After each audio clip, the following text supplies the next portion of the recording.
સુરેન્દ્રનગરમાં બાયોડીઝલના કાળા કારોબારનો પર્દાફાશ થયો છે. સુરેન્દ્રનગરમાં ગેરકાયદેસર બાયોડીઝલનું સંગ્રહ કરતી 2 હોટલો સીલ કરવામાં આવી છે. ચોટીલા પ્રાંત અધિકારીએ દરોડા પાડીને સમગ્ર રેકેટનો પર્દાફાશ કર્યો છે. મોટી મેલડી ગામમાં યુપી બિહાર પંજાબી ધાબા હોટલ અને યુપી બિહાર દરબંગા હોટલમાં દરોડા પાડીને તપાસ કરતા 43,000 લીટર બાયોડીઝલનો જથ્થો મળી આવ્યો છે. 5 જેટલા ટાંકામાં બાયોડીઝલનો સંગ્રહ કરવામાં આવ્યો હતો. બંને હોટલના માલિક જેથુર ખાચર અને વિક્રમ ધાધલ સામે કાર્યવાહી હાથ ધરવામાં આવી છે.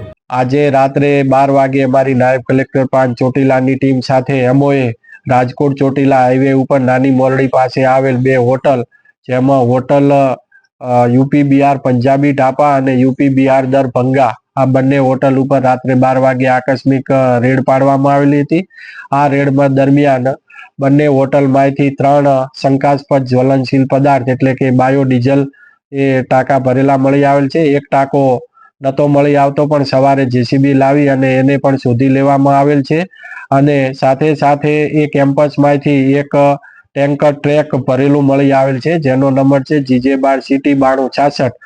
આમ બંને હોટલોમાંથી અને ટેન્કરમાંથી 43,250 શંકાસ્પદ જ્વલનશીલ પદાર્થ છે એ મળી આવેલ છે, ને જેની મુદ્દામાલની કિંમત થાય છે 70,70,750 રૂપિયાનો મુદ્દામાલ કબજે લઈ અને આગળની કાયદેસરની કાર્યવાહી હોટલ માલિક જેઠુરભાઈ રામભાઈ ખાચર રહે ઠીકરીયાળી તાલુકો વાંકાનેર જિલ્લો મોરબી અને વિક્રમભાઈ જોરુભાઈ ધાધલ રહે ખેરડી તાલુકો ચોટીલા જિલ્લો સુરેન્દ્રનગર, આ બંનેની સામે જુદા જુદા કાયદાનો ભંગ કરેલ હોય અને તદ્દન ગેરકાયદેસર રીતે એ હોટલોની અંદર આવી ગેરકાયદેસર પ્રવૃત્તિ કરતા હોય, જેથી બંને ઇસમોની સામે કાયદેસરની કાર્યવાહી હાથ ધરેલ છે.